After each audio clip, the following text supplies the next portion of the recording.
eu Antoine avant moi, il y a eu Dylan avant lui, après moi qui viendra, après moi c'est pas fini. On les a récupérés, oui mais moi on m'aura pas. Je tirerai le premier, je viserai au bon endroit. J'ai chanté 10 fois, 100 fois, j'ai hurlé pendant des mois. J'ai crié sur tous les toits ce que je pensais de toi. Société, société, tu m'auras pas. J'ai marché sur bien des routes, j'ai connu bien des patelins. Partout on vit dans le doute, partout on attend la fin. J'ai vu occuper ma ville par des cons en uniforme qui étaient pas vraiment virils, mais qui se prenaient pour des hommes. Aujourd'hui, c'est les 1 an de l'élection d'Emmanuel Macron. Vous êtes issu d'une famille de fonctionnaires, vos parents étaient à la Poste. Et vous avez dit, à la maison en 81, c'était la fête quand Mitterrand a gagné. Est-ce qu'en 2017, c'était la fête quand Emmanuel Macron a gagné? Non, mais certainement pas. C'est tout l'inverse qui se passe. Ça fait quand même pas mal de temps qu'on voit des reculs sociaux, des gouvernements qui s'attaquent à tout ce qui était des acquis pendant une période précédente. On voit des politiques d'austérité, des politiques ultralibérales, et puis on voit un démantèlement notamment de l'ensemble des services publics, l'éducation, la SNCF, la Poste, voilà, il y a tout ça qui se perd en plus, on est en pleine dedans aujourd'hui. Emmanuel Macron a pris la parole cette semaine. Il a commencé avec Jean-Pierre Pernaut sur TF1. Aujourd'hui, il sera avec Jean-Jacques Bourdin et Edoui Plenel. Est-ce que finalement, c'est pas ça le style Macron? C'est envoyer des signaux très très forts à une certaine France et aller parler philosophie avec la gauche? Le style Macron, c'est quand même, bon, on fait beaucoup de mousse autour de ça, il n'y a pas grand-chose de nouveau, quoi. C'est beaucoup de com, la politique, c'est beaucoup de com. Là, il y a des attaques profondes contre l'ensemble de la population, il faut que ça passe.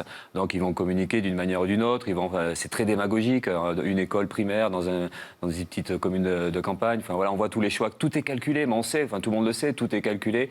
Là, il y a vraiment une politique qui vise à communiquer, mais en réalité, il y a des choses très graves qui se passent dans la société. Vous étiez en face de lui au moment du débat présidentiel. Bon, vous avez dirigé vos scuds, Fillon, Le Pen... Un peu sur Macron aussi, parce qu'il était à ma gauche, je me rappelle. Comment vous l'avez senti? Vous avez dit, ce mec-là sera élu? Ouais, c'était pas le même.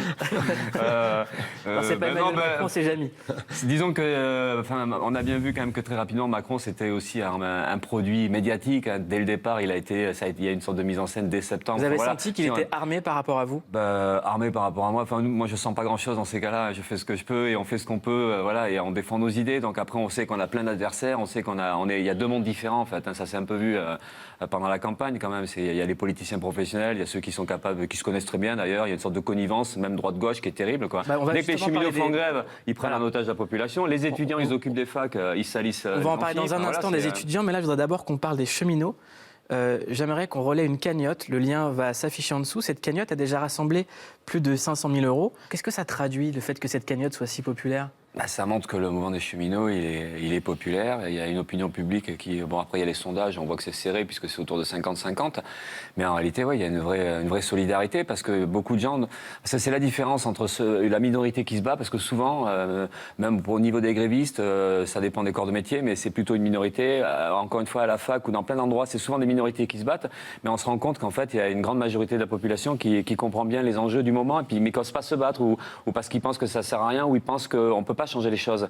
Et il y a une minorité qui dit si, on va y arriver. Et donc, mais on voit bien à travers la cagnotte notamment qu'il y a une population qui comprend bien ce qui se passe et qui dit mais ils ont raison de se battre. Autre minorité qui est en train de se battre, c'est actuellement ce qui joue à Notre-Dame-des-Landes. Ce qui a ému beaucoup de monde, c'est la destruction de la bergerie des Cendres. Ouais. C'était un projet pour une agriculture différente. Ouais. Il y a de jolis projets. Ce qu'il ne faut pas oublier quand même, c'est que sur Notre-Dame-des-Landes, je veux dire, même chose, il n'y a pas qu'une population unique, monochrome. Il y a sur ce terrain des agriculteurs qui vont récupérer des terres.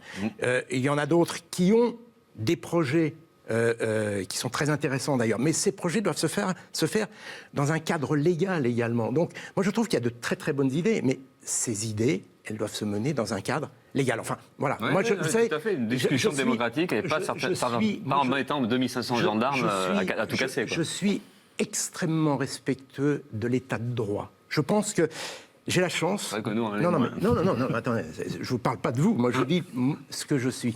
J'ai la chance de m'être promené un petit peu sur la planète, et même si tout n'est pas rose chez nous, j'en conviens, je sais que j'ai la chance de vivre dans un pays qui a un état de droit. Et je me dis ce que je vis ici, d'autres envieraient de le vivre. Alors ça ne veut pas dire, on ne peut pas se masquer derrière ça, parce que vous allez me dire c'est un argument facile, mais voilà. Et comme j'ai une tendance à regarder plutôt le verre à moitié plein que le verre à moitié vide, eh bien, voilà, je me dis, je suis pour la concertation, le dialogue, on avance et je suis persuadé qu'on avance.